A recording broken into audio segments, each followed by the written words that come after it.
Hello and welcome to The Crate and Crowbar, a PC gaming podcast. It is the 24th of February 2015. This is episode 81, astonishingly. My name is Chris Thursten and I'm joined only by Marsh. Hello. Hi, Marsh. Hi. Two little beardy men in a room. That's all that's left of the beardy men. We've sublimated into... Some of them have flown to far lands. Others have... Gone to see men play indie music in Bristol. Like traitors, almost. Traitors. So it's just you and me. The coziest ever episode of The Crate and Crowbar. And perhaps, in some ways also, the most disappointing. This week, Valve have announced that they will announce something that will probably be more available in terms of what it is to the public when this goes live. But that news... Oh, no, it won't be, because TDC's not till next week. So hang on, do we know what they're announcing, but the audience don't? I thought everybody knew. Everyone does know. Right. But I assumed that the more information would have come out by Friday. Oh, I see, It probably right. won't have done.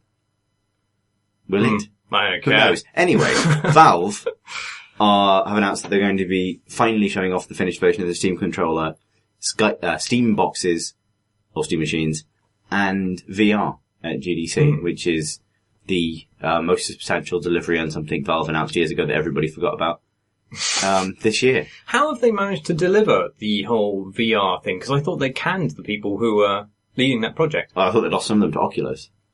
Right, yeah. So that's the question really is, I mean, I think everyone was kind of excited about Valve's hardware announcements last year. It feels like a long time ago, but it probably wasn't. And then there's a lot of fuss about it, and then it vanished completely as they promised to redesign the Steam controller. Well, they're very public layoffs as well. Well, yeah. They didn't intend to make them public, but they became quite public. Yeah, and also they weren't layoffs. The people were placed in a cardboard box and driven into the countryside. The cardboard box was opened, and they left of their own accord. Exactly. That's how Valve work. Very egalitarian. Yeah, it is. Yeah, honestly, it's what they would have wanted. Yeah, I am quite excited, but it all depends on whether they fix the problems that I think are going to be inherent in the first cycle of VR technology, which is that simply the resolution isn't going to be up to snuff. Even if they double the resolution that we have in the current dev kits, it's still going to get a screen door effect, and it's still going to be pixely. Yeah, I think what's interesting is they stressed VR, not AR, whereas previously all the Valve stuff had been AR. Wearable computing and stuff. Yeah, but they're actually apparently going to show something that presumably is a Rift competitor. I don't know. It feels like that whole thing defined so much of what we were excited about 2 years ago now that it's kind of strange. I'm still excited about it, but it's just like, I want to see where this technology ends up, when it becomes, it's only going to become kind of, like my excitement for it is contingent on it being a viable retail kind of proficient thing. Yeah. And it's not that yet.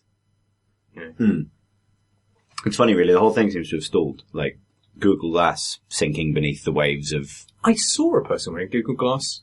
Really? Yeah, in Bath. Wow. How the tendrils of twattishness have spread.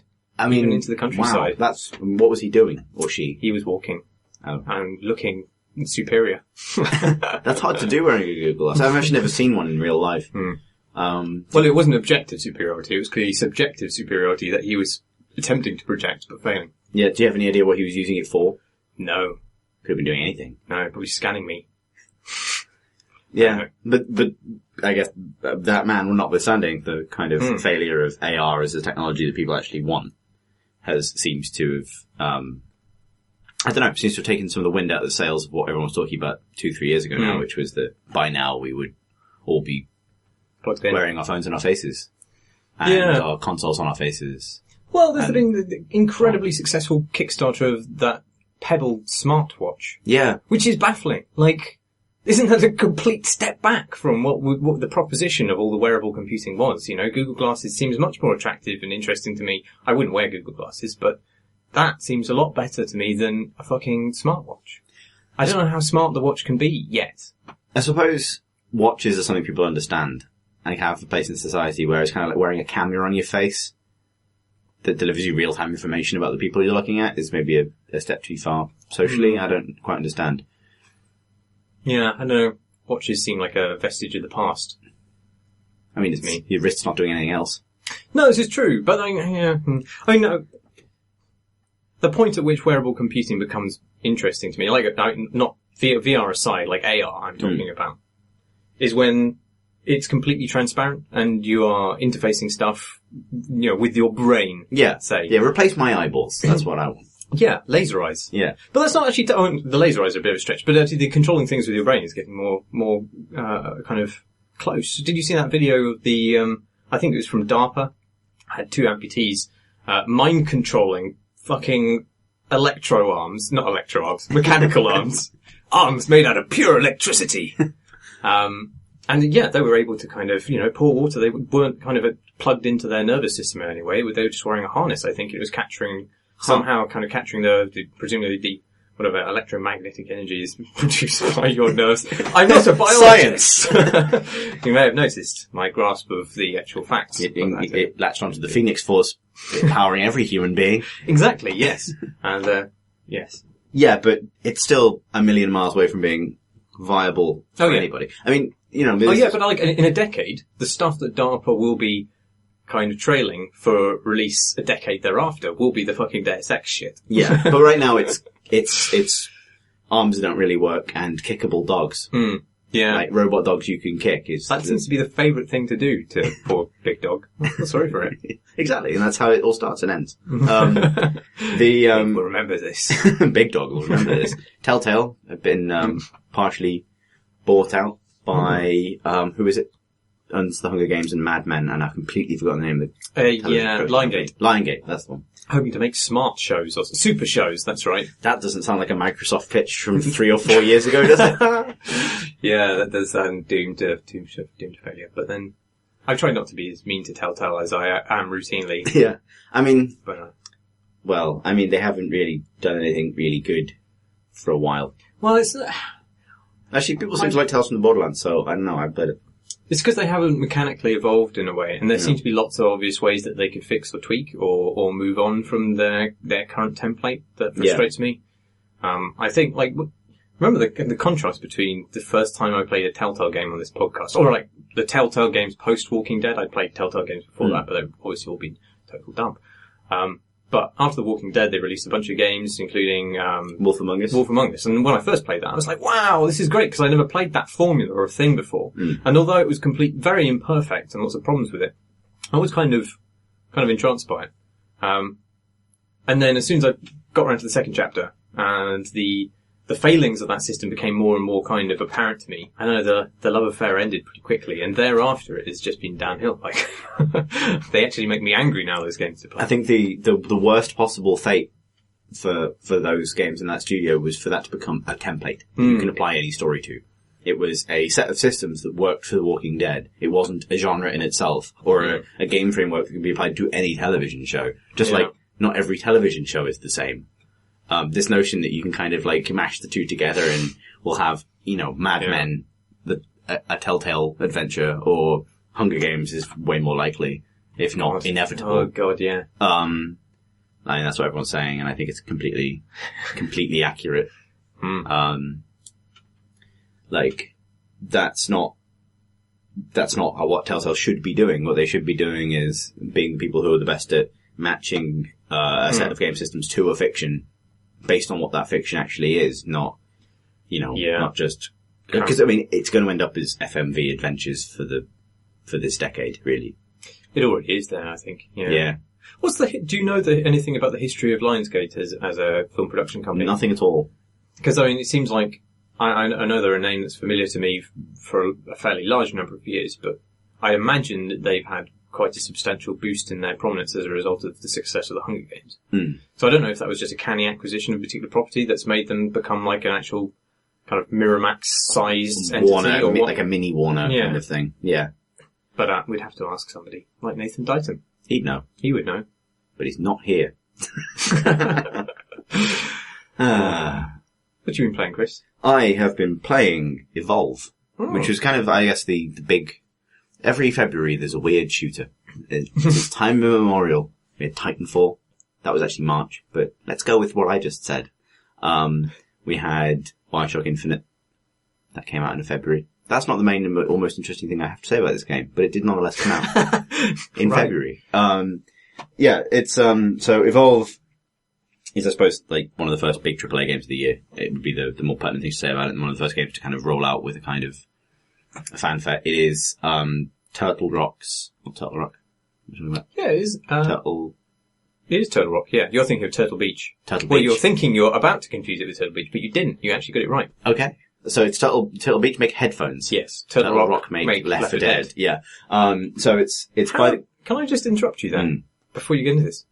How is Turtle Rock a separate thing from Valve? Did they not get eaten by Valve? Or were they just kind of sort of published and consumed by them? The box Valve kept them in was very big and airy, and eventually they got out on them by themselves. Wow, okay. When Gabe drove them out to the countryside. You need to dig those fences deep, really. They do, yeah. The electricity on the fence went down, and momentarily, Samuel L. Jackson was killed while trying to restart the power to the fence, and Turtle Rock escaped. Valve regretted breeding the most perfect kind of developer saw. All of the developers were female. No, no. That's not the most preposterous thing about this scenario. No, but it is. Yeah, somehow. The short answer is I don't know, and that's the plot of Jurassic Park. What I do know is that they have now made a game with 2K. Or is it Take-Two? It's 2K. Things I don't know. They're actually the same company. Are they? Yeah, they're different branches of the same company. I did not know that. And I probably should, because I've worked in this industry for 5 years. So, they have made a game.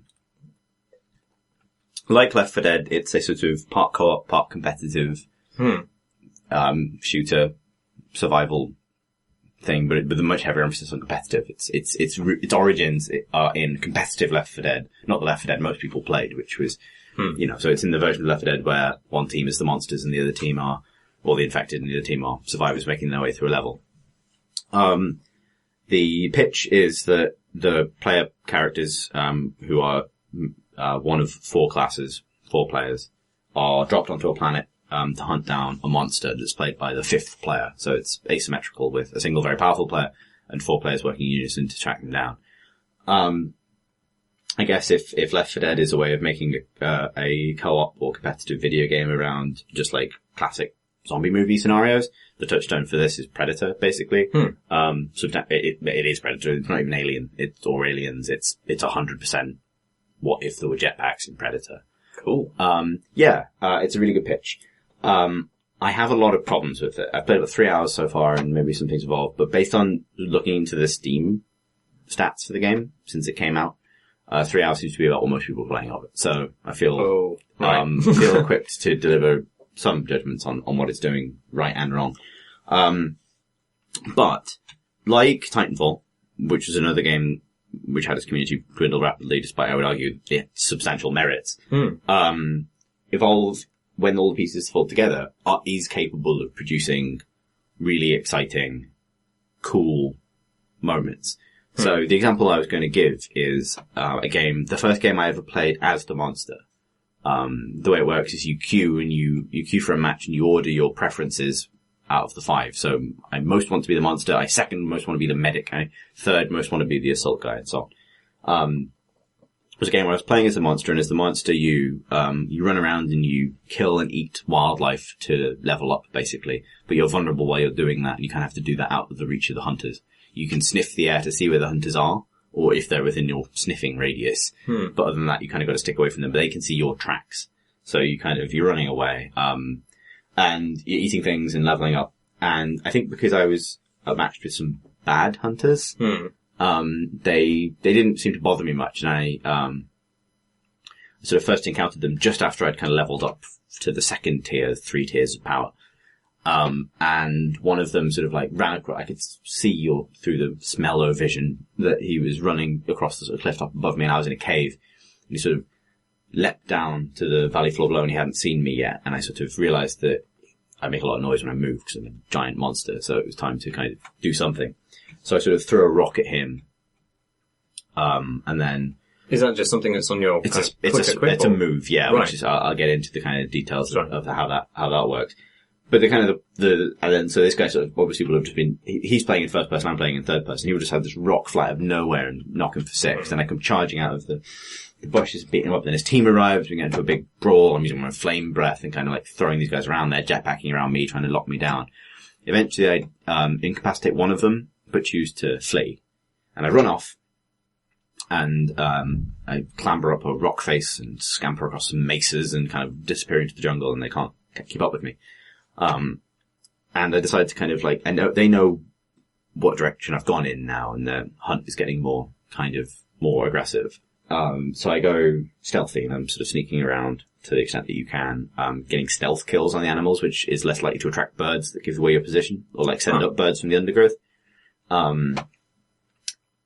So I managed to feed, and I am almost ready to get to level 3 when I notice that one of the hunters is actually quite close, and he's separated from the group.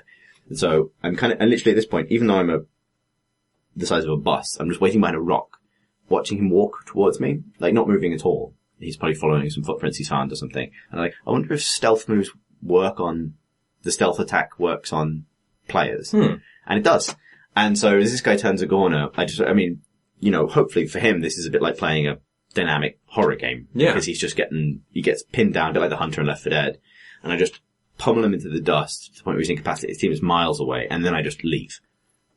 And as they're kind of rushing to revive him, I find a safe spot and evolve into my final form where I have maximum powers and all this stuff. And the goal of the monster when it gets to the final form is to destroy a power generator. This is on one of the game modes. There are multiple game modes. To destroy a power generator, so that then sort of changes the attack a bit, because then the hunters have somewhere to defend.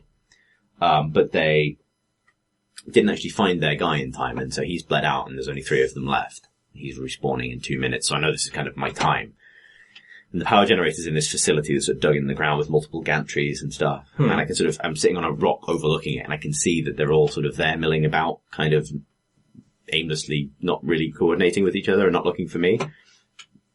And I have like a ground smash leap attack. So I just think I'm just going to start this boss fight and be the boss battle.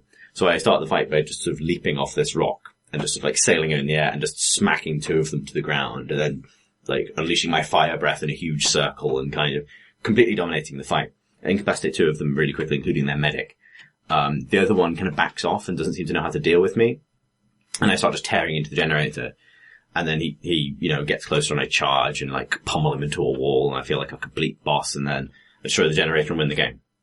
And that felt rad. Right? That does sound pretty fucking good so far, yeah. That sounds rad. And it is rad, and it's a testament to those mechanics coming together. However, I haven't had that experience since. Anything really near like it. And the framework that the game sits within is dreadful. And so basically, from that, like, kernel of this is the ideal, this is the experience you want to be able to generate from this game as a competitive thing, you can start to basically extrapolate its problems. Because, so just within the context of a given game, the way it works is, it's kind of a MOBA in a bunch of ways. Really? Yeah. No lanes in it, right? No, but there are, the maps are divided. I suppose you're farming creeps, essentially. You're farming creeps to max your power level. There are different types of, there are 3 different characters for every class, and there are 4 classes, and each character has 4 abilities that are mapped to the number keys. So your guns are basically just abilities, and everything is moderated by cooldowns. So, a particular medic might also have a sniper rifle that makes the monster vulnerable, and that's on a cooldown, or is mitigated by ammo or something.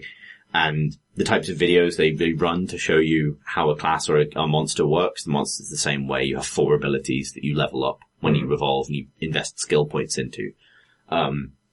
If you've ever watched like a League of Legends hero video or anything like that, it's very much that. It's like, the first ability is mines. You use the mines to do this, that, the other. And what that sort of, and the way what it feels like, I'm trying to sort of over the point. Basically, this is fantasy that the game is built around, which is the monster and the asymmetrical encounter, and the moment when the monster leaps from the underbrush and snatches somebody, which can happen. But in order to build a fair, fast-paced, accessible multiplayer game around that, they have smoothed the edges off almost every potential interesting mechanic in that game. The reason that I had the match I did is because fundamentally my opponents were bad. Right. Had they known how half their abilities worked, most of that stuff wouldn't have been possible. And that's because it sort of feels like that kind of, from a design point of view, that kind of, not feature creep in the way you might mean from Assassin's Creed, almost like idea creep, where giving a power to the monster requires a response on the hunter's side. Right. Until everyone has a set of powers that feel like they've departed from the core fantasy of the thing. So, an example is the monster has the ability to climb vertically, some of the other monsters can fly. And this kind of necessitates that the hunters have some kind of movement ability. The hunters have jetpacks. Yeah. Which are more like boosts. They're not like, they can't fly for a long time. And so the notion is that if the monster wants to run away, it can ultimately outrun them because it can climb forever, whereas the hunters have to boost. However, the vertical dimension of the maps means that it would be really overpowering for the monster if it had unlimited climbing, whereas the hunters didn't. So there's a weird thing where if a hunter jets against a wall, they can jetpack forever. So if you go up to a vertical surface and hold the jetpack key, you will always glide up it. It's kind of like jetpack climbing or something. Yeah. And it's obviously like they've made one decision, then they made another decision, and then they have to make a different decision to compensate for the first, you know what I mean? And this kind of like, it's really hard to balance, it turns out. Yeah, it turns out it's really hard to make that work. And so, rather than simplify or change the tack of the game, you end up with this thing where, even in that what should be simple system, movement for the hunters, you have this weird exception that doesn't make any sense, where your jetpack bar can be empty, but you're still able to jetpack because you're against a wall, because it needs to be able to do that, or else the game wouldn't function. Similarly, because the monster is faster than the players, because it needs to be in order to be balanced, in order to be not just dead the moment it's seen by the players, the players need a way to stop it. And the game has some interesting ideas about how you might be able to stop it, like placing these harpoons that kind of tether it to the ground in certain areas, or like tranquilizer darts that slow it down. But the monster then is given ways of getting out of those things, so you can hit the harpoons and they immediately break. So the kind of, the catch-all, the kind of, the way of solving this problem is, the class, the trapper, who's like the main person who's there to control the monster, can create a portable arena. And what it does is they throw up this massive laser dome that cuts off a huge circular portion of the map around where the trapper is. Right. And the monster can't pass through that barrier. And it's a completely artificial feeling restriction. I can understand exactly why it's there from a game design point of view. Yeah. Because ultimately, they need to be able to force an encounter between the monster and the players if the players want to have that, between the monster and the hunters, if the hunters want to have a fight. Is that permanent then? And no, it expires after your iteration, but the monster's sort of forced to survive for a bit within the game. The game seems to be a lot about who wants to fight. If the monster wants to fight, they can pick the right location for them to, and then if the hunters want to fight, they force the fight using this device.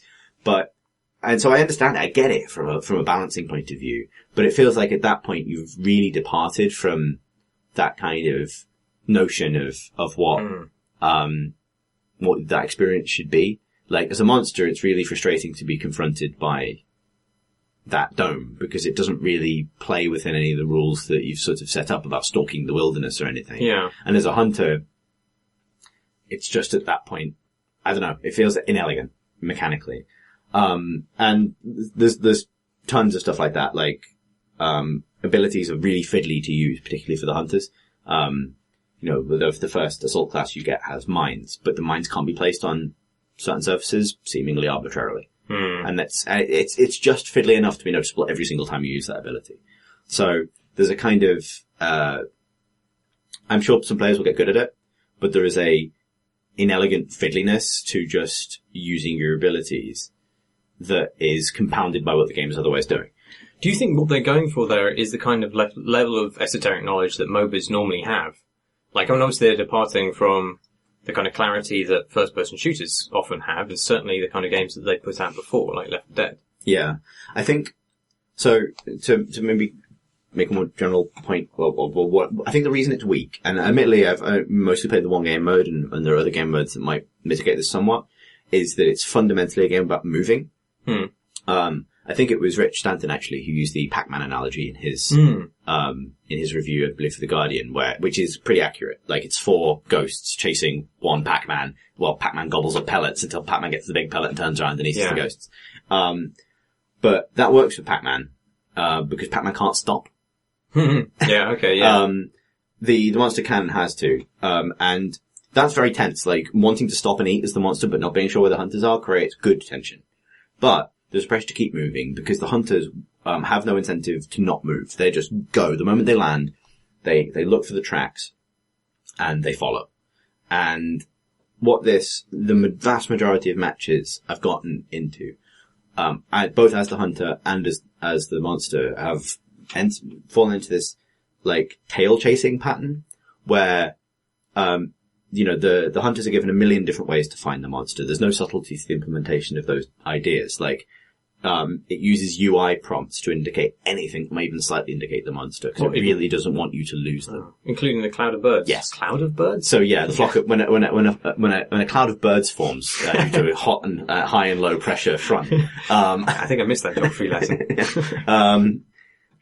Like, that's the thing, like, so on paper you think that's a wonderful design idea, like, why not have the player track the monster by seeing the movement of other fauna? Yeah, that got me really excited when you said that.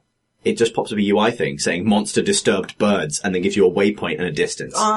See, God, that's exactly it. That's the point where the game was focus tested into oblivion. This is what I mean by the edges being sanded off. Like, it's like, that should be really nice and dynamic and interesting, but it's bollocks. And yet the kind of arbitrary mind placement wasn't focus tested? I mean, that seems like, and like, but this is the thing, like, and so what happens is you're given, as the hunter, you're given a breadcrumb trail of clues, which include glowing footprints. One character has a dog that chases the monster constantly. Right. Loads of ways to find it. As the monster, you're slightly faster, but you also contend with the fact that your jetpack is bollocks. So you're constantly running out of jetpack energy. So the game is constantly pushing you to move, but giving you reasons why you can't go as fast as you want to go, which is just like bad game design. As the monster, you constantly want to stop and feed, but the hunters are always just on top of you as they chase you around the map. And so you either have to have incompetent hunters who leave you alone for a bit, which is what happened in my first game.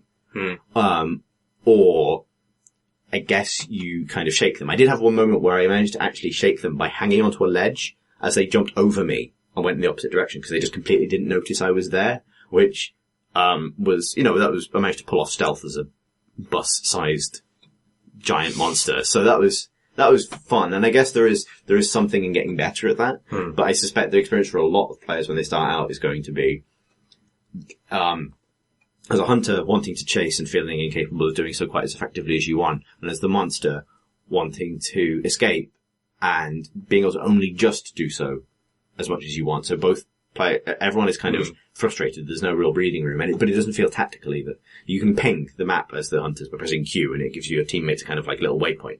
And the closer it is to the monster, the hotter it is, so it goes from yellow to red. So if you ping the monster, if you see it, you can ping it, and everyone goes, oh, there it is.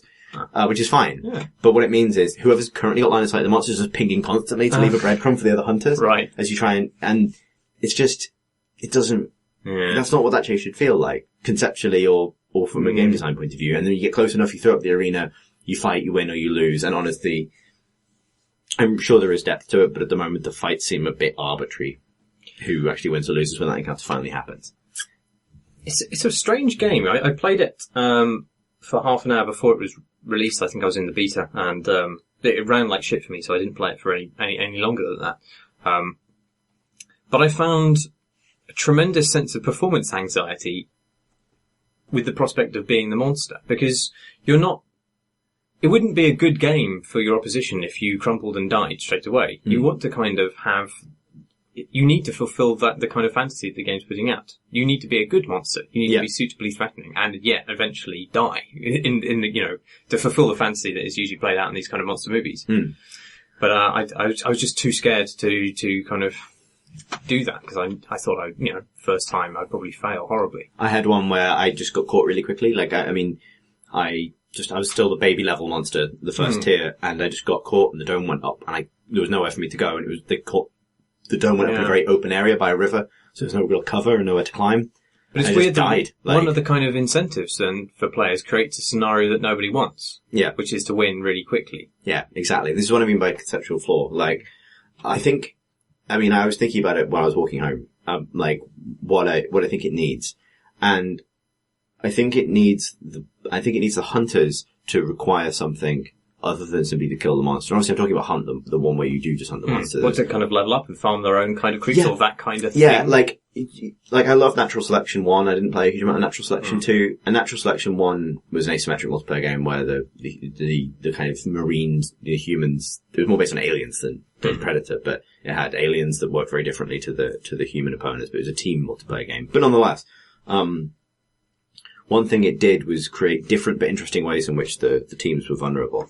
In Evolve, the hunters are vulnerable if they're separated from each other, which some of the creatures have a way of forcing, but ultimately it's just on the players not to do that, and it's quite straightforward. There's nothing to really incentivize them to wander off or secure something else, because they're, while there are objectives for them on other modes, like destroying eggs and stuff, what it really needs is for there to be, for both factions, even if one player's on one faction, 4 players on the other, to exist in the same ecosystem. And to, so maybe the monster's out hunting and eating people and eating wildlife to gain more powerful, while the hunters are also getting something out of the map, building a base. Yeah. You want there to be the engineer one who's just there building customized defenses. Yeah, building a trap. And then the mine placement thing. The reason the mines don't really work is because the game's fundamentally about running. So placing mines is just kind of like, shit, I'm going to throw them on my feet and hope it steps on them. I kind of obviously want the scenario. It doesn't work unless you're being chased, does it really? No. And you're chasing. Yeah. It's all out of whack. And, maybe the other modes did better. There are other modes where, like, it's more like a base defense game. There are hordes of monsters with one big monster controlled by a player and that kind of thing. But none of it feels like, all of it feels just inelegant as a consequence of being so rigidly compartmentalized into roles, and so sort of almost so afraid of letting the games run long. I would happily play that game if it took an hour to play through a given session, and it was, even if the monster only got one life, even if you felt like you totally wasted it if you got caught at the end. If it was like a movie-length encounter with this creature, where where the creature's got everything to lose, maybe the humans can respawn, but the humans are building a base over time that takes, real investment, and you would really feel the loss of if you get parts of it destroyed. Like, it feels like it needs that. It needs all of the arcadey shit stripped away, and the kind of MOBA style abilities, and this would be a different game at this point, but it would feel like what they've made is like, I don't know, sort of 90s, 2000 AD kiss chase. Right. So yeah, I mean, that, I suspect, people have had that experience, they've had their one great experience, and then they've had a run of sort of mediocre experiences, which can be generated by anything from having a mediocre player as the monster, for example, to not getting to play the role they actually want several times in a row, to all the other kind of potential structural problems with it, to just getting bored of jetpacking around after a creature that doesn't want to stop. But that's not the game's biggest problem. It isn't? No. The game is also embedded in a progression and unlock system, which is total garbage. And the game tries to make you happy about it by showing you more bars that are filling up. So you level up every single individual ability, weapon, and so on. You get global rankings for how much assault rifle damage you did and all the rest of this stuff. And none of it feels any good to do. It's just arbitrary numbers. In order to unlock characters, passives, new guns, passives for guns, skins, emblems, shit, badges, whatever the fuck else, you have to level up every individual class. So there are 3 medics by default, with more to purchase. There are 3 medics by default, but in order to lock them, you have to master the first one. So the medics unlock in a linear order down a progression bar. Right. Likewise the other classes, likewise the monsters. And so there are huge amounts of different, and you also have an account level that does some other things. An account level? So in addition to having levels for each individual class, oh, I see. Plus the monster, right, you also have an account-wide ranking system. So when you finish a game, 1 million bars are filling up, and each of them represents a wearying reason not to continue playing that game. I feel tired, you just telling me this. Yeah, this is bullshit. We dealt with this. We know this system is rubbish. It is anti-competitive. It locks you out of the game. If you've just bought the game, you're staring at, hours of play just to see what the other monsters are like. Like, this is supposed to be a competitive game. They got commentators in to try and turn it into an esport. Oh, yeah? While in one phase in that game's deeply troubled marketing. And you can't do that with a game where even basic stuff isn't available to the player from the get-go. I don't mind maybe having some additional things you unlock for a given character if you spend more time with them, but having characters locked away at the bottom of trees that I will never have the patience to see. If, it's deeply wearying to finish a game that maybe didn't go satisfactorily and then see that you've progressed 200 points out of the 2,000 points you need to get to the next node on a long list, which is in itself on a parallel list of 5 different nodes. It's like the worst of everything post-COD in multiplayer design. I normally don't like unlock systems, and this is the worst one I've seen. For just feeling, it's not a breadcrumb trail of things to chase like the rest of the game is. It's just a brick wall that says you need to play this much more of this to get access to the thing you bought. Right.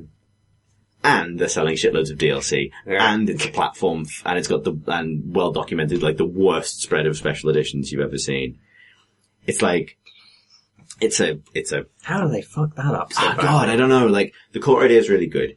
They have made half of that game, and I think, but even with all the flaws of that game, you'd think their marketing department wouldn't have made such a misstep as to suggest the kind of horrific DLC monstrosity that they're proposing. It does. Yeah.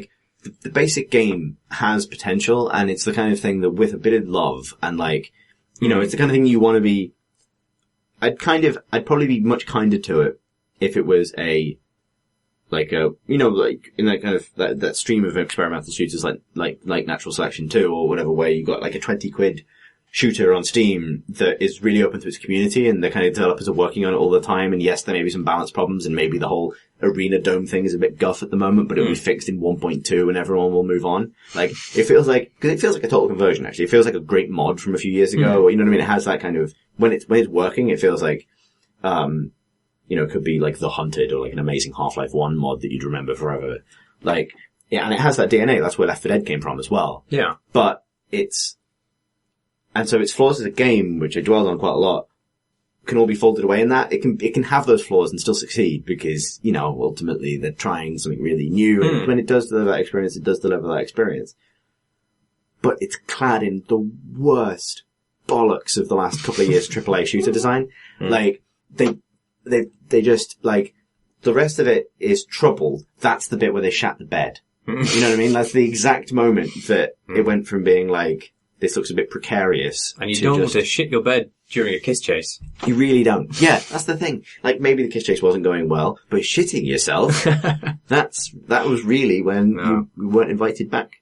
Mucky end. It was a mucky end, yeah. So, if I sound frustrated with it, it's because I am, because I had that first experience and I really wanted to have that again, and every subsequent experience has been bollocks. And then, after every bollocks experience, I've been subsequently told that I am another 12% towards being able to have a 3% enhanced, less bollocks experience. Do you want to play it this evening? Yeah. I still don't want to play it. That's the stupid thing. And it's not the bars, it's just the promise. I think when I was younger and I was really into modding and when I was doing Half-Life mod specifically, I would forgive so much because I was in love with the fantasy of the game. And I like Titanfall. I would have absolutely adored this game when I was a teenager. Yeah. It's got a John Carpenter-y kind of, it's every shitty monster movie. If you could play as the creature from Tremors, I'd be fucking all over it. Oh man. Yeah. Although, that wouldn't be a great visual experience most of the time. No, but, well, I'd be completely all over it, but I'm maybe I was getting older and maybe I was getting more critical of games, but I'm less willing to forgive what I see as its excuses for not really delivering that, where it's you don't want to reconcile the different movement abilities of the classes, so you just add an ability that just makes movement irrelevant for a time to allow the game to happen. It's that kind of mechanical jank that... It's weird, Blizzard have this thing when they're balancing games, they're kind of, their mantra is never nerf. Is that Blizzard? I seem to remember that. Who is Pretty that? Much. It's kind of how Dota works. But I don't right, yeah. No, we feel free, but obviously you never want to, never want to counter a power by taking somebody else's away, because that always feels bad. But it feels like, from what you're saying in this game, it's all over the shop. Yeah. Like, one of my experiences with it was that everything feels bullshit. Like, when you're the... That's a box quote. Yeah, like, and it really is down to feel, and I think this is something they haven't considered. Like, they probably have, but like, it's been folded away or like answered with something else. It's like, on paper, there is a lot of abilities that function together as part of a strategic system. So, the medic's flying around doing healy things, and the support's firing a shield, and the assault can make themselves invulnerable, and you stagger these powers in order to kind of bring down the monster. That's fine. But what actually happens in practice, the way that feels, is pretty much everything the hunters do individually feels like it's not very effective. Because all of their abilities are designed to be used in sync with somebody else. The guy who actually does the damage needs to be able to survive it. So he needs the medic to be helping him, or his experience is just getting battered. Right. You know, the trapper's there to slow it down, but your experience of trapping it is mostly having it escape your traps. Because the monster needs to be able to free itself from the traps. If you're the support, the first support you get can call down a damaging orbital strike, but any given monster's just spazzing around all the entire time, and you're not going to stop long enough to be hit by it, so you need someone else to stop it, or you need it to get stuck. And so because of that independency, which is strategically interesting, nobody's abilities feel like they do anything. Huh. If you're all firing at the same time, you'll see its health bar go down quite quickly. But it's the World of Warcraft raid boss thing, where the most interesting thing that can happen. It basically, if something interesting happens, something's gone wrong. Which is the WoW problem, where it's like, oh god, guys, our DPS dropped by 2%, wipe, start again. Well, it's not quite that pronounced, because the game doesn't really have that as a function, but you kind of feel that way if the damage goes off. It's kind of like, oh god, we've got to get the fucking damage hoover back up again. Leaf blower would be a better analogy, I suppose, than hoover. And then the monster's powers, these giant baffling things that you don't really understand when you first encounter them. You know, you're being knocked around, knocked back, thrown up in the air. You know, there's fire everywhere and you can't see, and the monster's pummeling you and whatever. As the monster, you have these abilities, big abilities, and it's satisfying to land them. But you're surrounded by these tiny little pricks that are constantly slightly inconveniencing you in a lot of different ways. And then you realize that the edge of their fucking bubble dome has like created a cul-de-sac, like a deadly cul-de-sac that you're now stuck in, because you can't kind of like turn to climb a wall because the context sensitive climbing is kind of wigged out because of where the radius of the bubble happens to have fallen, and you kind of die because you're stuck in a corner, and that feels shit. Yeah. And so it's sort of, they've created a scenario where it sort of feels bad for everybody so that it's fair. Yeah. And I think, you know what this game would benefit from? It's a game I've been thinking about since, or maybe slightly before Sleep is Death came out, where how to incentivize somebody to DM a game, simply, or to play an enemy, but to not try and destroy your opponents, but to actually give them a good show. And there are ways you could do that. I was thinking about this in a kind of, I think there were games that were announced shortly after this, which were kind of like, you were essentially building like a raid dungeon for people to invade. There's Mighty Quest for Epic Loot. Yes, the Ubisoft game, exactly right. Except in that game, your incentive is to just kill people who come into your base, as it is in the Castle Doctrine. But I think there are surely incentives you could provide to get somebody to make that experience as kind of dramatic and exciting and long as possible. I think, without actually just slapping the players down. I think what it needs, and this is what I was getting at, maybe not particularly elegantly earlier, is it needs more complicated objectives. Not just in terms of like victory conditions, but in terms of what the players want in a minute-to-minute basis. At the moment, the game that it is the hunters always want to find the objective, always want to find the monster. Yeah. So the point of the game is to ignore the environment and just fucking run in a direction. Follow the dog, basically. It's a game of follow the dog, and then when you see the monster, press Q until the person can press the bubble button, and then fight. Right? And it's because there are no more granular objectives than that. There are no smaller victories for the hunters than killing the monster. The hunters can kill the wildlife, so the monster can't eat them. It doesn't really explain why killing wildlife doesn't sort of allow the monster to eat the thing, but whatever. So, I guess you get a small victory in successfully clearing an area of wildlife that the monster might be able to feed on, but that's not really relayed to you in any tangible way. So the hunters can't really lose slowly in an interesting way, because the objectives for them are pretty binary. It's the monster, kill monster or don't kill monster, die or do not die. Likewise, the monster has maybe a couple of objectives: protect some eggs, kill the power generator, defeat the hunters.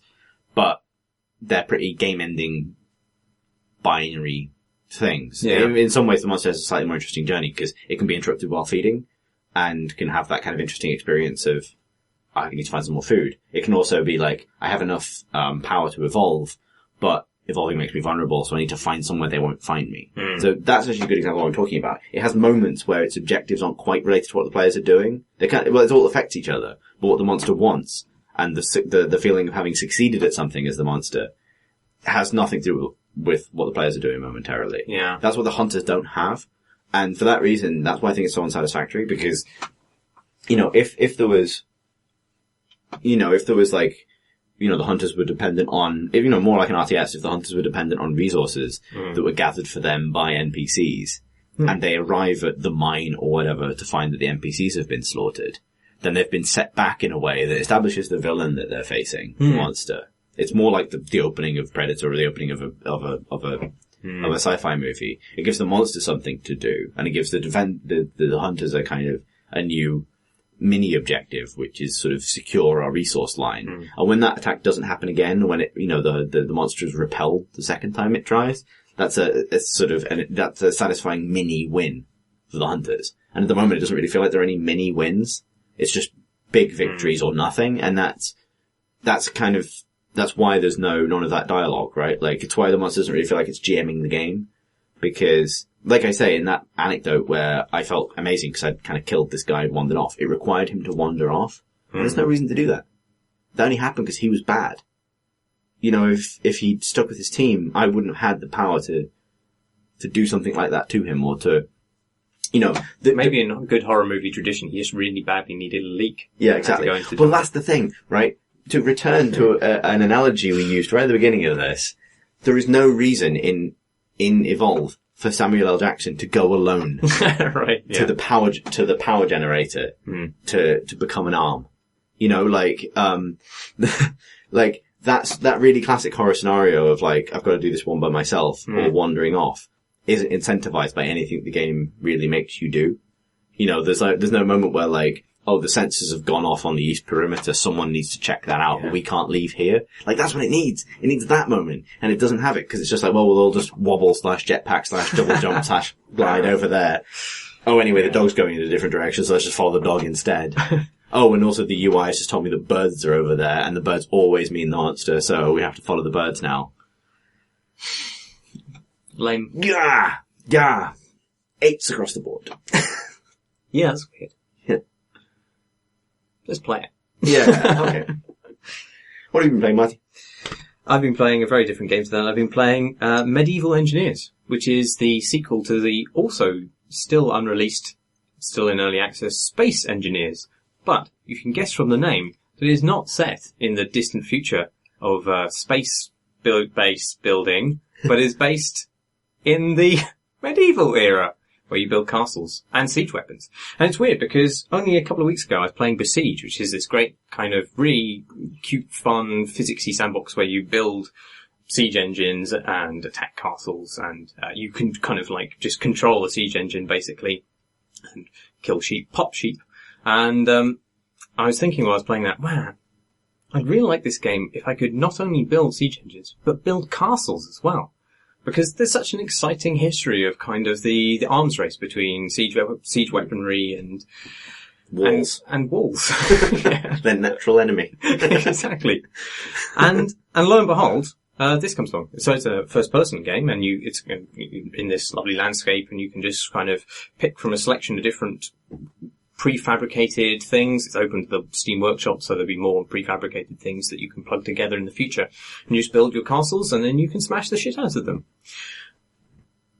And what's amazing about it is that the physics are of the smashing of walls really kind of totally fulfills the fantasies that I had about Battlefield several years ago. You remember all those tech demos where people would be showing off their destruction engines and we'd all gather around the computer in PC Gamer and watch the kind of like some kind of ballista smash into a wall and it would all tumble down and bits of it would chunk off procedurally and we would go, ooh. That was the future. And then be like, this won't happen in games for 5 years. And it didn't. And now it is. It's great.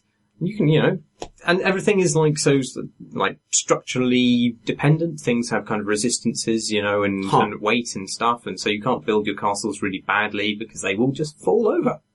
At the moment, there's no multiplayer. So you're basically kind of limited to smashing up your own castles. But that's kind of fun.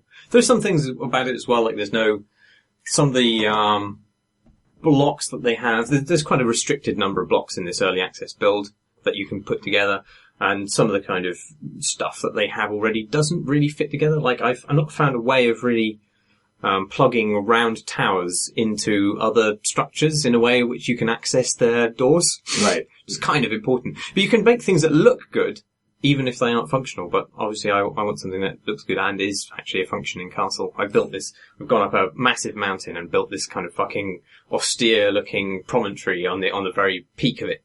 Kind of feeding back along a very long, tall wall into this massive fortress.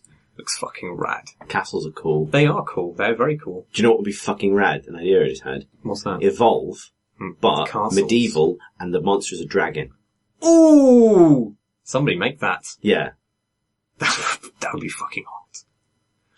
Yeah. Fuck yes. But no, so, in terms of, what does it need, kind of game systems-wise, to kind of turn that into something that you... I don't know if it ever will. I never played Space Engineers. I gather it's basically just a sandbox, so there's no kind of pre-cooked gameplay that is forced upon you in any way. Apparently, one of the things that they're adding to this, as well as multiplayer, are barbarians, but beyond that bullet point, I don't know what that actually involves. Barbarians. It's just, barbarians. But I assume you can press a button and have barbarians try and siege your castle. Yeah. I guess that's what it is. But I can think of lots of ways in which you could make that to a very kind of overt game. Yeah, well, naturally gamey, right? Yeah. Well, we shall see, I suppose. The thing I want from it, though, this is what always frustrated me about Battlefield's attempt at destruction, is it never used that as a tactical opportunity in any way. It was just kind of really very surface level. And you can actually siege castles in this in ways which are accurately replicate the strategic value of siege weaponry circa the 15th century. Man, I love that. I love it when games get to the point where you can kind of not better historical engineering, but start to enter the same processes that made you go, oh, if this is angled in this way, it's much easier to defend against this kind of thing or whatever. Well, that's exactly right. What I want is to be able to man a fortress. The thing is, I don't know how well the netcode's going to do with all of this stuff on screen. I've seen, my computer handles it fine, but I do have a pretty good computer. He's not lying. I've seen other people on the Steam forum saying that it runs really badly for them, because there's obviously a lot of physics going on when you plow. Lots of physics. A lot of physics. Physics everywhere. All over the place. Every bit of it.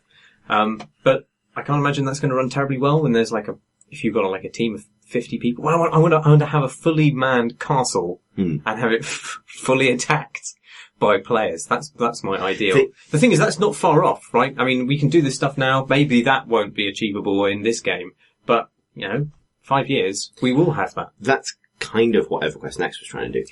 Yeah, I don't know if it had the physics modelling stuff. Well, it does have physics modelled dynamic, just voxel destruction and stuff. Yeah. But God knows what's happening with EverQuest now that SOE is Daybreak and... Yeah, no. Yeah. But it feels like the natural kind of... It's the same sort of thing in a way, you've got this amazing tool set. In the case, almost, I guess, the inverse of Evolve, where you've got this kind of great set of systems just based around physics and construction, and now you want the incentive to not only do things with that, but really attach meaning to it. Yeah, this is the problem. It's a problem I encounter quite a lot while doing the column I write for RPS on early access games, and that's that a lot of games appear on early access where they do a lot of good work in kind of producing the assets for a game, and they produce kind of all the components that you might expect in the game, but they don't articulate a single gameplay loop which you could imagine being broadened into a full game. And that's really the kind of key thing when it comes to games, like everything else. I didn't mean that in a flippant way. Like, I mean, it's a lot of the stuff appears on early access. Like, I looked at Eden Star, which is a kind of survival base building game, sort of tower defense thing where you're assaulted each night by bunches of insects. Clouds of birds, bunches of insects. Yeah, my plurals were nice to see me. By loads of these kind of bug creatures each night. And you'd think that would, the kind of gameplay loop that they would be hoping to hit in their earliest incarnation, as like a proof of concept that this was workable, would be that your base building affected in some way the ability of these creatures to assault your base. Yeah. But it doesn't appear to be that those systems are interlinked yet. Like, they have all the art for your combat, and they have this nice kind of landscape, and they have the insects flocking towards you, and you can build this base. But actually, the ability to kind of strategically build your base in a particular location to limit the amount of attack you get, or to funnel enemies into, kill zones and stuff like that, that just doesn't emerge from the systems they have, because they aren't yet linked up. But actually, I think if you're trying to sell people on the future vision of a game, that's the first thing you need. You don't actually need all the glossy art and the cool animations and stuff. You need that gameplay loop, because if that gameplay loop doesn't ever exist, then the game's boned. Yeah. And this is the core of why survival is bollocks. Yeah. It really is, because survival is not in and of itself a mechanic. No, it's almost defined by the absence. I've written angrily about this very fact on many occasions, because I play so many survival games, out of monetary necessity. And, it's just too easy, I think, for people to make survival games. There are really good survival games, but a lot of survival games just rely on the fact that you can put a number on top of the player's head and have that reach 0, and they're like, fine. Well, that's the mechanic of the game. It's a survival game. What more do you want? And you're like, well... A lot more. Yeah, actually. And I wonder my context for this is always going to be MMOs, because my first MMO was Ultima Online, and I passed through the life cycle of that game. Basically, the Raph Costa MMOs into World of Warcraft, when the notion of what that genre was changed. And what it started off as was functionally everything the survival game currently taps into in terms of fantasy, but far more than most survival games currently deliver, where, the fantasy of Ultima Online goes far beyond how do you survive in this wilderness, but it builds social systems and far more aspirational sort of game structures on top of just, that is a game where you can live in the woods and eat rabbits, but it's also a game where you can be a merchant, move into town, kind of have a life for yourself, build a city, found a thing, be an adventurer, whatever, all these other different things. Likewise, that's, and that fantasy still exists. This notion of a kind of a persistent online world where both the large things and the small things matter is, I think, still really a powerful draw. Definitely, yeah. And what used to, I think, it used to be MMOs and Worm maybe got closer to it than a lot do. It worked particularly well for small communities. It's now, I think, expressed through the survival game movement in a far more stripped down form that's ultimately less interesting. Everyone who kind of like enters, those games kind of end when your character enters a stable survivable loop. There are exceptions, like I quite like Long Dark because it's so aggressive. I haven't actually played that one. It's good because it's so much about survival. It's actually about trying to survive in a really hostile condition, and it builds a game out of the lots of small details of that, of that scenario, from finding clothes to finding. It sort of answers that. It answers the kind of ultimately quite basic nature of the challenge itself with detail. So temperature, how much food you've had, the quality of the food, everything. So you're constantly fussing about details, and that distracts you long enough for you that when you die, you die before you see the end of all the things the game has to offer, and you want to play it again. So that functions, but it doesn't ultimately go anywhere. But it feels like, given that early access is seemingly split between survival games where you build things with bricks forever, and given that Kickstarter is so occasionally enamored of sort of basically MMO concepts, Star Citizen is an MMO concept from a few years ago.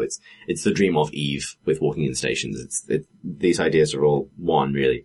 what you want from, I guess, what I would, what people, medieval engineers as systems would work wonderfully within a survival game, MMO.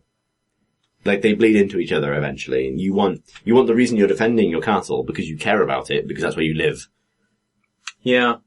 Yeah. You want the reason you choose to creatively undermine the castle rather than break down the walls because you want to live there. But that requires a living game mechanic that, you know what I mean? Like, I love these ideas basically everyone on early access, just make an MMO. Just all of you. All of you. Get in the Unity asset store, pull everything together, and just make UO2. I didn't mean to sound so down on Eden Star, actually, and I didn't mean to sound so down on it in the thing I wrote about it, but, like, I just didn't enjoy my time in it, and that's no real fault of the game, because it's in early access. So I'm quite happy to play a game that is not currently workable, or fun, or enjoyable in early access, and yet still say, this is, it's worth investing in this game's future. And it may well yet be a great game, but there's just I have no confidence in it necessarily, because the essential part of it, which is the actual mechanics of it, aren't visible to me yet. They haven't linked up. You want a stronger sell than just that we will deliver this sort of feeling. Yeah. And, I feel bad, because obviously, I don't think a lot of developers understand this yet, that they see it as an attack on an unfinished game, and that feels very unfair to them if you're critical of their early access build, in the way that you would be critical of a finished product.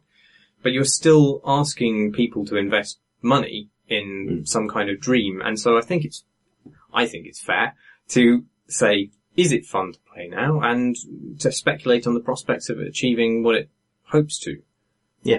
Because you're asking people to dig into their wallets. And more to the point, whether if you would want from any game the developer to have identified whatever that core loop is and realized it, at least in one instance, even if you then subsequently make it more complex or add different modes or new mechanics, you want at least one loop to be possible. I remember ages ago on the podcast, like right back when we started talking about Space-Based TF9. Oh, yeah. Which famously abandoned eventually.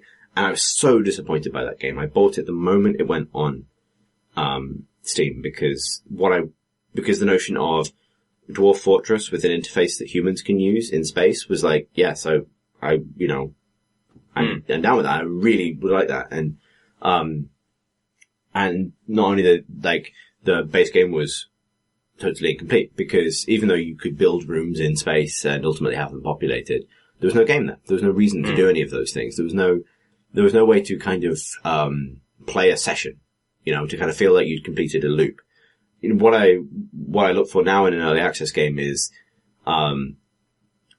to finish it or whatever is there and want them to make it more complex, not to want them to finish it. And I feel like the point you should put something in early access should be the point where whatever that core notion is basically functionally complete, but what it could benefit from is new ideas. Yeah. It's when you start to build outwards, not when you're kind of just getting to the end. Because otherwise, what are you inviting people to do? Run around your sandbox? Yeah, well, I guess the thing is, I feel much more favourable to medieval engineers, and I feel kind of weird about that, because I think I've talked to you in the pub previously about how a lot of sandbox games don't really do their thing for me, because I don't necessarily yearn for self-expression via games, because I'm more kind of adept at using other means of self-expression, like Photoshop, or, Google Docs. But I think that game gets away with it partly because it's kind of, tickling my, medieval pickle. It's not a phrase, is it? That's not even an idiom. Anyway, I think you probably get what I mean. Yeah. But you also, like medieval things. I like medieval things. But also because it's just the physics that it enacts is enough to kind of wow me, at least briefly.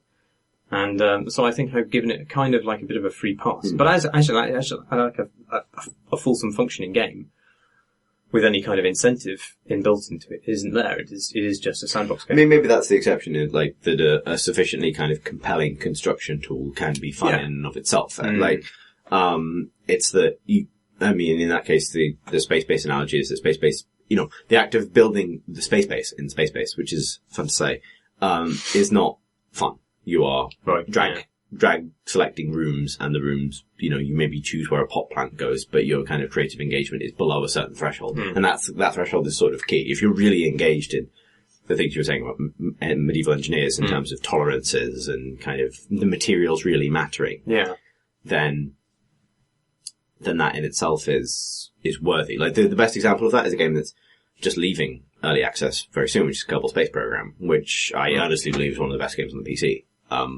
ever, in terms of its just being brilliant. And that game, even though they've added campaign functions and more kind of formal game elements in terms of like science and research and funding and policies for your space agency and the management side of it, doesn't need it, because self-directed challenge is...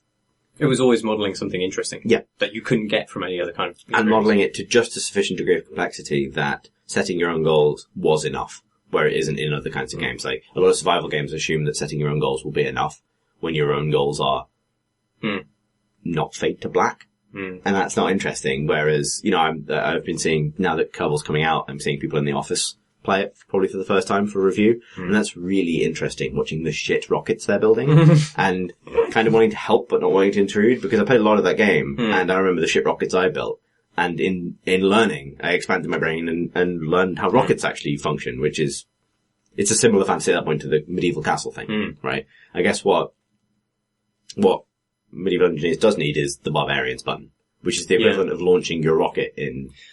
Yeah, the thing is that's never going to work unless you have large numbers of people defending. At least it's not going to fulfill my fancy, because a lot of castle designs do require multiple defenders. Yeah. Like, Trace Italienne is not a Trace Italienne without archers. Well, exactly. There's no point building walls that overlook each other unless you have people to look over the walls. Yeah. Yeah, that's fair. Yeah. Man. Castles. Get them to work with the Mountain Blade guys. Yes, that would be fucking cool. Yeah. I would just play that. Shall we do questions from questions? Yes, we shall do. Kian writes in to say, "Good evening, suspicious package and blunt metal weapon." Your package is suspicious. Your metal weapon's blunt. Thank you. Hello. This did get steamy. Hello from the past, he says. "I'm still desperately trying to catch up with the podcast. It's only March 2014 at the moment, but I shouldn't be too much longer." Jesus. Christ almighty. I have a question for questions from questions. Oh, sorry. He has a question for questions from question. It does also come with a silly anecdote that you can shake your heads at.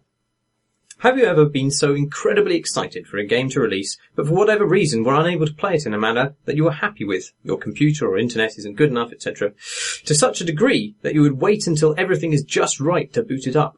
I'm also curious about the flip side. Have you ever had a game or concept you were so desperate to see visualized that you didn't care how bad it was or how early in alpha it was, that you just had to play it? Written grammar. Confusing to read. The funny anecdote is that I picked up StarCraft II Heart of the Swarm when it came out almost 2 years ago. At the time I was able to play Wings of Liberty without issue on my gaming laptop. However, the specs changed for HOTS, not the obviously superior HOTS that I play. Or the Hearth of the Stone. The game could run on a laptop, but everything had to be turned off or reduced to its lowest setting. The result was I had a game that, in my opinion, looked worse than the original StarCraft. I only played the first level and turned it off. I decided then and there to finally take the plunge and get myself a proper gaming rig.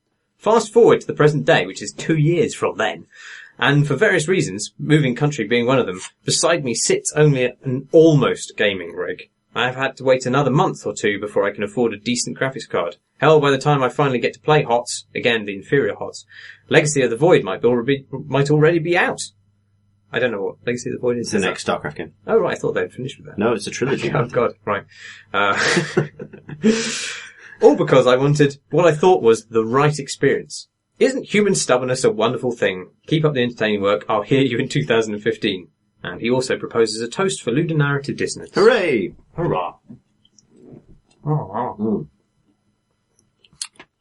Weirdly, I did almost exactly that with Wings of Liberty. Oh, right. Yeah, I upgraded my PC because Wings of Liberty was a game that wouldn't run StarCraft, the first StarCraft 2 of the 3 StarCraft 2s. I think if I'm going to enter, like, the only territory within which I'm weirdly properly precious about the circumstances in which I play a game is BioWare games, which I guess people who listen to the podcast a lot will know that just an area of really, I didn't know you were fond of assorted those. mania. Just assorted weird mental tics and patterns and pathologies that I don't really have any control over. I guess an instance of me being weird, a particular instance would be being so excited for Mass Effect 3 over the course of about 3 years that by the time it finally came out, I decided I was going to play it on PC rather than on console, because I had Mass Effect 1 came out while I didn't have a gaming PC, and I did all my playing on Xbox 360, so I played Mass Effect 1 and 2 on Xbox 360. And Mass Effect 3 at this point was 3 or 4 months away, and I realized that now that at that point I worked a PC gamer, I was going to play it on PC, and could do, but obviously my saves were on the Xbox. And I would never bear to start with the default save, or even really to configure my save using a save configuration tool. But that doesn't count to me. The experience has to have been had on the platform. Man. That experience is not something you can fake. Right. It has to have existed. Yeah, you can't fake that madness. But everything had to be right. So I rebought the entire series and all of its DLC.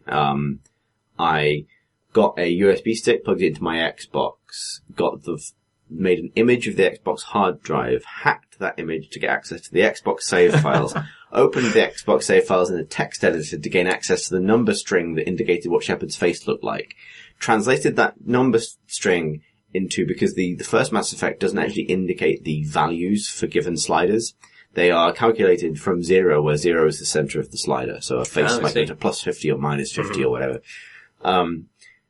Translated the numbers in the Xbox save files into movements along to the right or left along the slider, and then using that exactly to the exact point of accuracy recreated my Commander Shepard on the PC. Man. In Mass Effect 1. If you told me this 2 years ago, I'd never agree to live with you. It's too late now. With the one exception that I fixed his dumb nose. Because I'd lived with that dumb nose for 2 games on the Xbox. Then my marginally more handsome Commander Shepard created. I then played through all of Mass Effect 1 and all of Mass Effect 2 and all of its DLC just in time for Mass Effect 3 to come out. So that's the most staggering broad act of over preparation I've done. Yes. Possibly most people will have ever done. However, also, but there's a smaller one. Every time I play a BioWare game, or like a big RPG, I more subconsciously want to kind of immerse myself in the game than with other games of any type, really. So, I tend to play them with like a main light off, maybe if there's another light in the room, with the volume slightly higher than I would play other games. And occasionally, if I haven't played them for a while, I find it helpful to listen to the soundtrack a little bit before I boot it up. Chris. Do you wear your fucking N7 t-shirt as well? I don't have one. I've got one. Do you want to borrow it? No. No, that'd be lame. I did play... What I do is cool. I did play Deus Ex Human Revolution wearing a Serif branded t-shirt, actually. It was a good experience. Do you ever worry that we're not cool? No, I never worry about that. Okay. Can we answer a different question? It's already a certainty. JR says, Dear Crate and Crowbar, recently received my indie box for this month, and I wondered if I could have your opinions on this enterprise now that it's been running long enough to be proven legitimate. I, for one, love both the surprise of a new game each month and the reassurance that they don't need to phone home to some terrible third-party DRM service. So just to explain what IndieBox is, I think it's like a subscription service where you get maybe a trio or more of indie games each month, but they come as special editions, so you get loads of tat with them. And so he goes on to say, the little extras mean even games I already own are a delight to receive. They even gave me a Hessian bag to hide SteamWorld Digging so I could pretend that I didn't already own it. And the mix of popular favourites and small unknowns is well chosen. So how about it, lads, and possibly other? Is it time to #bring back the box? Or is such a service the domain of the paranoid, the nostalgic, or the merely foolish? Torts for Peter, he says. All and sundry. which I think is... Torts for Peter, all and sundry, I guess. Exactly, Yeah. Quite good. I don't know. I think the fewer physical possessions that I own is probably for the best, to be honest. Yeah, until you can just become a cloud of birds. Yes. I used to live with a man who said, who was a samurai, and he used to claim that the only things that you should own in life should be so small that you could carry them up a bamboo tree.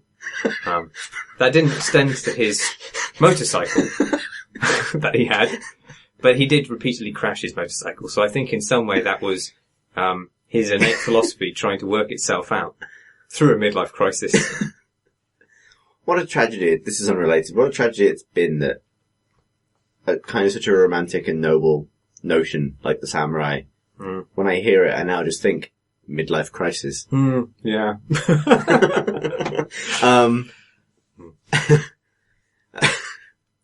Yeah. What do you think about physical possessions? God. This particular service. I have a complicated relationship with them. Some things I like, some things I don't like, almost anything. I think I wasn't actually aware of this service till we got this email. It very much seems to me like one of those artisanal grocery or beer services people subscribe to, where you're sent a selection of microbrews once a month. See, I was thinking of doing that. Yeah, so exactly. bear that in mind exactly. before you slag it off. No, I'm not about to slag it off. I'm saying it is of arguably questionable utility, but I wouldn't blame anyone for thinking that it's nice and choosing to spend their money on it. Yeah, that's quite right. Yeah. If I wanted beer cheaply and effectively, there are places I can go to the supermarket down the road and get a deal. But if I want someone to deliver me a nice basket with hand-chosen artisanal microbrews in it, I have that right, and other people also have the right to think I'm a bellend. But everything's fine, basically. I'm glad it exists. I'm glad someone's getting something out of it, and that I suppose the kind of the broader, possibly cynical positive is that it's a interesting games distribution enterprise that is making its customers happy, delivering on what it claims to deliver on, and broadly not being shite. It'll be interesting to see. I mean, I don't know what numbers it's doing, but the subscription, I think, starts at something like $20 a month. So it's quite steep for a subscription service where you're getting indie games which have often been out for a large amount of time, probably cost less than $5 each, and you might already own them as well. Yeah. So it's quite a big risk, but I don't think that necessarily negates it as a value proposition for its customers, because presumably they're getting something else out of it. They want the kind of nice Luftrausers, pin badges or whatever they send out with them, although the Luftrausers love trousers. Yeah, that would be awesome. Yeah. Why did they miss that marketing opportunity? Or the escape goat, plushie, or whatever it is. It's not a plushie, it's a paper craft thing. I mean, there is something in that there's, if people are investing value in making the experience of receiving games satisfying again, then that's got something to it, and that's worth investing in. Not to kind of double back, kick Evolve once more in the belly as it rolls around on the floor and then retreat again. The experience of purchasing that game is an absolute horror because there are so many versions of it, and because whatever you choose, you're choosing to not get something else. And there's no way of buying that game digitally without feeling like you're a chump. Basically, who isn't valued by the people that want you to spend money on the game. You know exactly what you're getting with this service, won't you? Well, you actually don't, but you ironically don't. What you get is something, you fully opted into that experience. You couldn't have not wanted it. Yeah. You've given you've committed an amount of money that you accept and understand for a product that you kind of understand the parameters of, whereas so many modern games are about committing money now and potentially being asked to spend in perpetuity because of terrible bollocks. Andrew Duncan says, Dear Graham Smith and the spiders from Bath. Shit. Graham, he says, who isn't here. On the popular internet website, Rock Paper Shotgun, your bio describes you as too tall. This makes me curious. As a fellow member of the tall, I'm used to this kind of slander from the diminutive majority, and I was wondering if you are objectively tall, or just not quite as minute as they are. I'm always disappointed when someone is likened to a mountain, and later find out they're only a gnat's fart over 6 foot. For the purposes of helping you create a Top Trump style card game about your listeners, I should disclose that I'm 6'4". Thanks for reading, mostly Graham. Andrew Duncan. Well, as we know, the only thing that makes tall people tall are short people. Indeed. Like us. So like you us. should be fucking grateful. You should. And Graham is legitimately tall. Is he? I would guess that he's 6'2". Could be. I don't know. He has the demeanour of a tall person rather than perhaps the actual... He does. He looms. He looms, yes. I mean... But in a good way. Yeah. Like a friendly giant. Looking over his flock. You and I, the small people of the podcast, with Pip as a regular guest, as the notable outlier of the small people being 4'11". Yeah. I guess Senior's pretty tall, but he stoops. So I have no idea how tall Tom Francis is. I think he's sort of like a platonic medium of human beings. He's exactly averagely tall. Could be. Yeah. There you go. I hope we've cleared that up for you. Yeah, if you like more substantial ratings on who could fight whom and for how long, then we'll do our best.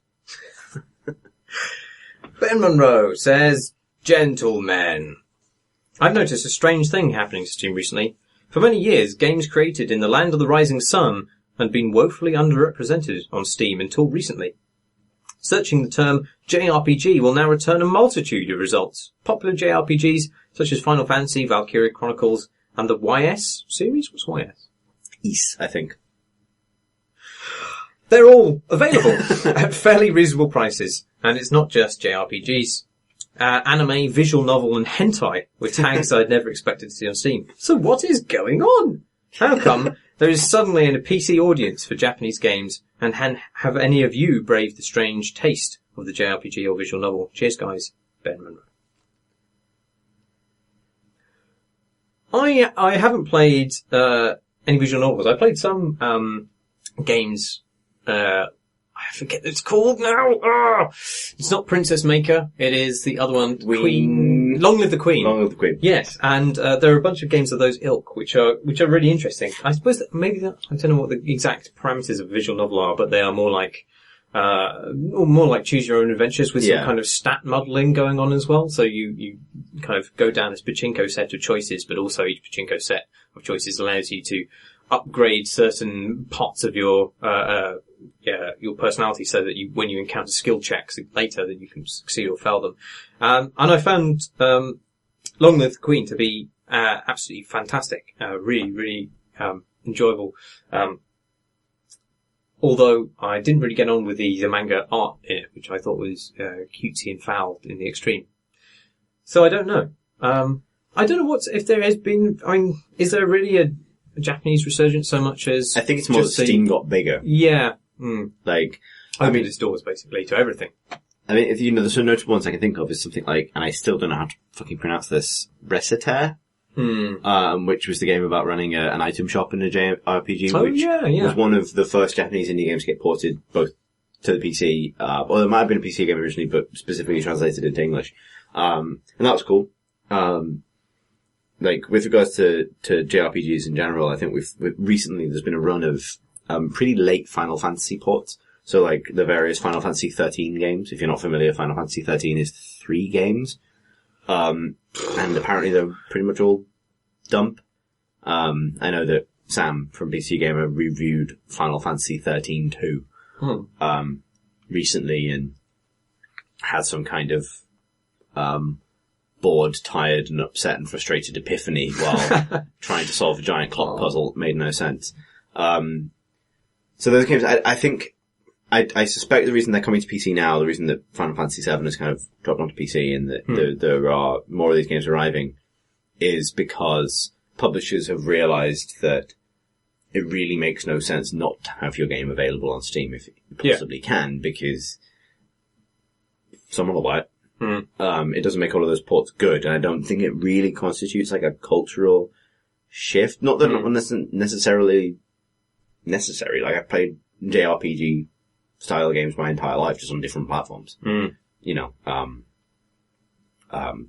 I would arguably still probably want to play them on a DS or something.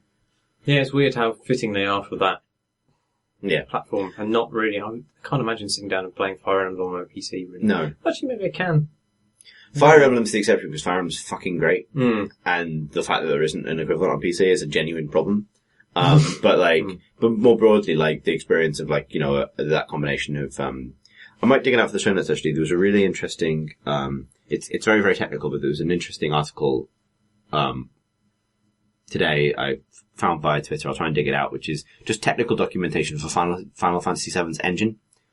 Like down to the very specific way it uses memory, the way it uses RAM. And it's about how they built that game and how they built this thing that could only work on a CD-ROM, which is why Final Fantasy moved from Nintendo to Sony. And it's really interesting because it's as interesting as you're ever going to get an exploration of the way that technology informs game design. And so the reason that you can't equip a new weapon in combat in that game is partly a design decision. When you're in the turn-based combat sequences, you're stuck with the equipment you went in with. And it's also because the way the game's architecture functions, there is no pathway between combat and the menu. There is only, the menu sits at the center, so the menu links to the world map and, regular exploration. But combat is both linked to those things, but they're kind of separated. So there's no way for the game to communicate between those two different modules of its design. So it's interesting things like that. But I think the JRPG generally is a bit like that. For me, it's very compartmental. It's defined by incredibly compartmentalized game systems that kind of work together in a kind of satisfying way, but in a way that I prefer to consume piecemeal now, rather than sit, and play for hours and hours and hours. I'd want something more immersive or coherent from a sit-down PC game. But it works well for portable, so. You ever going to play a visual novel dating game? Hentai dating game? No. Relatedly, Alex Vaughan asks, what is the best method for procuring Thursten's mucky butter? We should explain this. Well, more specifically, you should explain this. I don't know what you mean. I think it's a perfectly reasonable question. To be honest, I think the better question is, how can you stop him from producing his mucky butter continuously? In the kitchen sometimes. Terrible. James Wilkes writes in to say, if there was a sudden revival in consoles having mascots, Sonic, Crash, etc., and the PC needed one, who would it be? God, I think... You've not said Zool nearly quick enough. That's an Amiga game. Was it on Amiga? Yeah. Oh, I played on PC. Fuck that. Whatever. What was Cool Spot on? I don't know. Zool's Amiga 1200 for me. I don't know if that... Oh, right, okay. Yeah, I mean, that would mean he is a ninja from the nth dimension, so... I was joking as well. Zool is terrible. No, he's not. Tread softly. Okay. Tread on my dreams. Or my fond memories of something that I was too much of a child and an idiot to really understand. God, I don't know. I think, attempts to create a mascot for the PC have ended in, embarrassment. David Braben. Yeah. Oh, right. Sorry. Embarrassment. David Braben. Now that is the answer. Can we have him stuffed? No. But you don't need to. Just, I think, no, actually, not even then. I'm trying to think of a potential mascot for the PC that hasn't been problematized by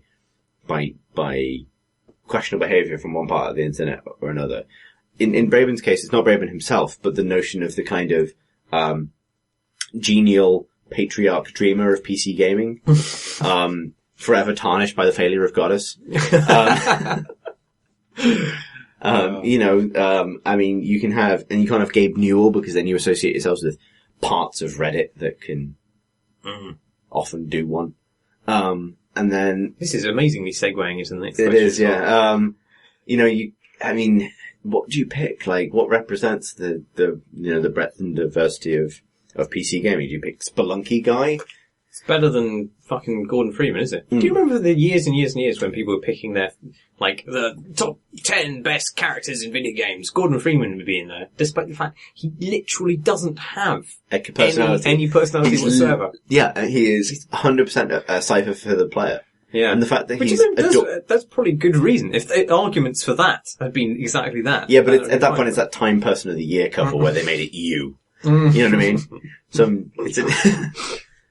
yeah. I don't know.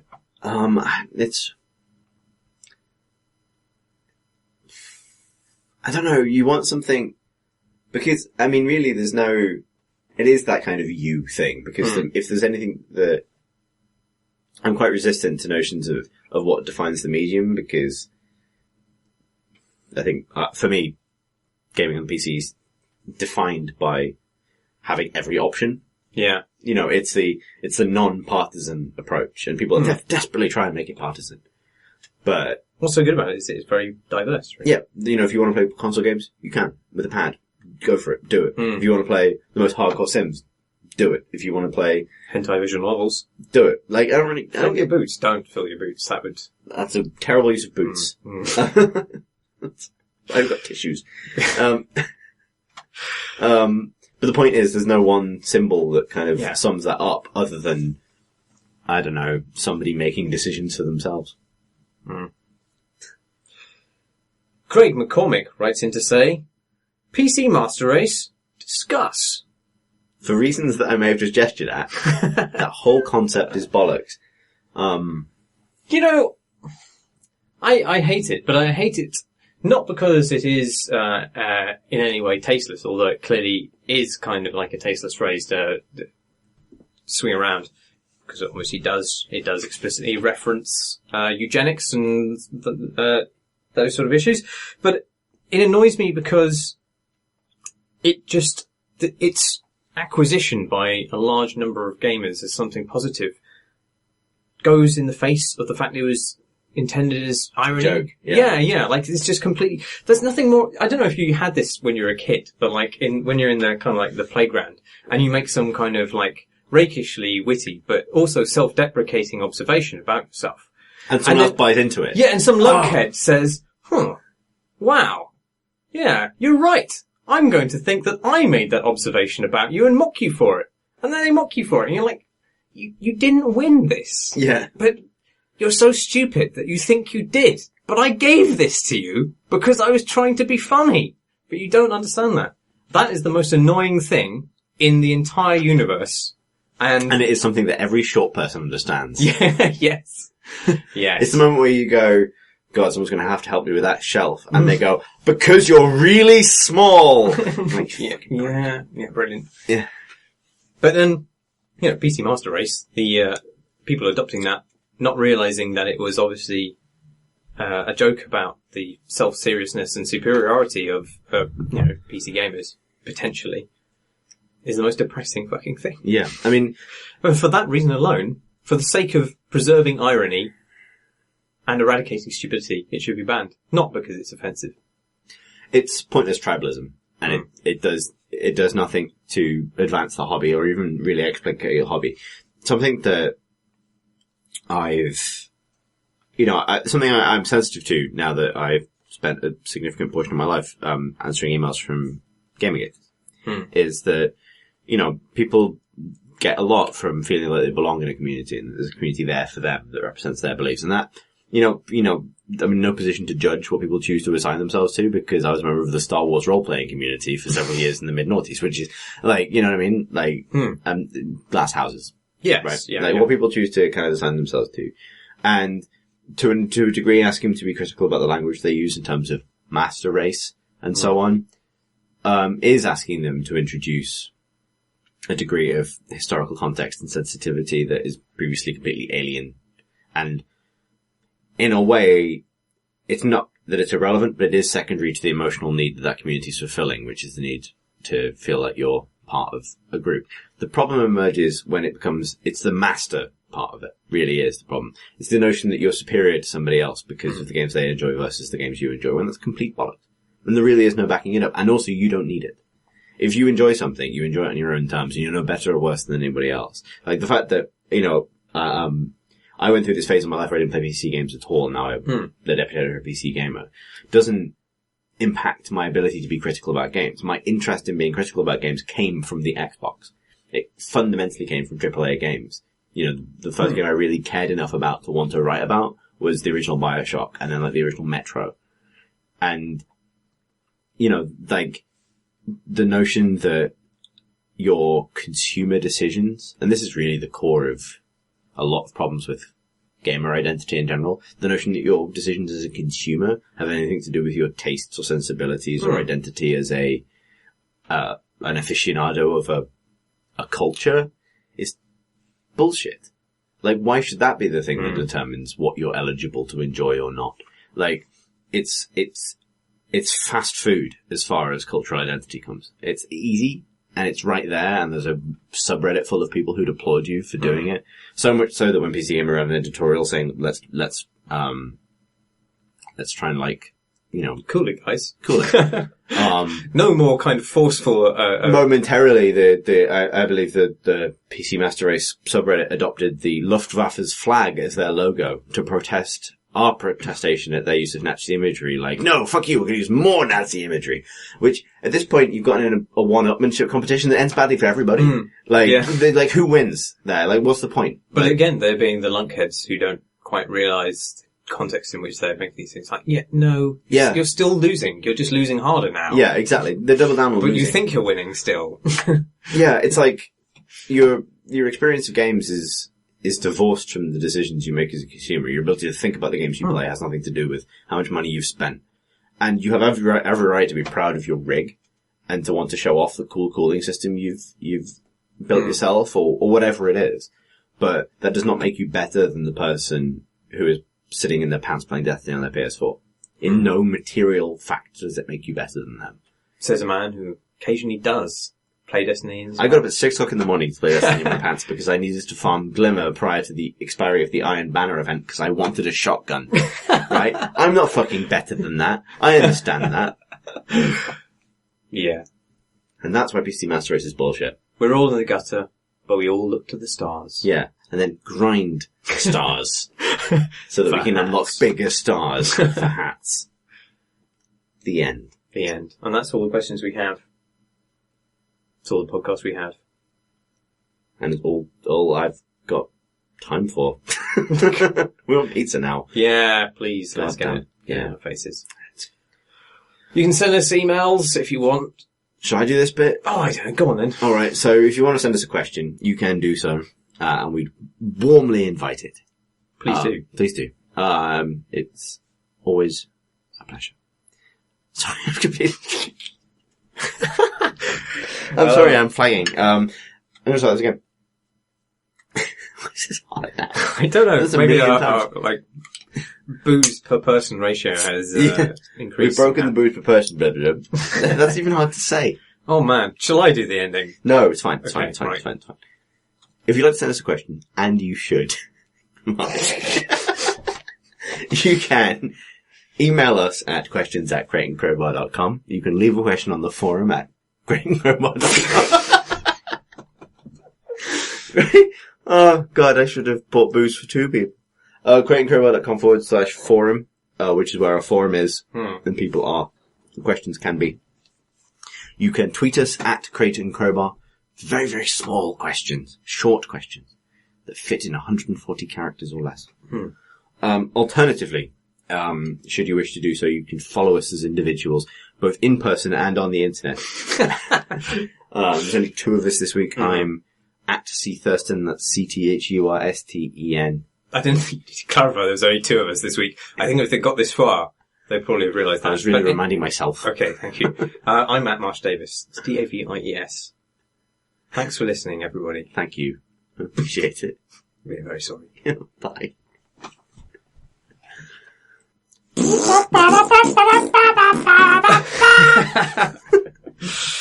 Yay! Yes, please.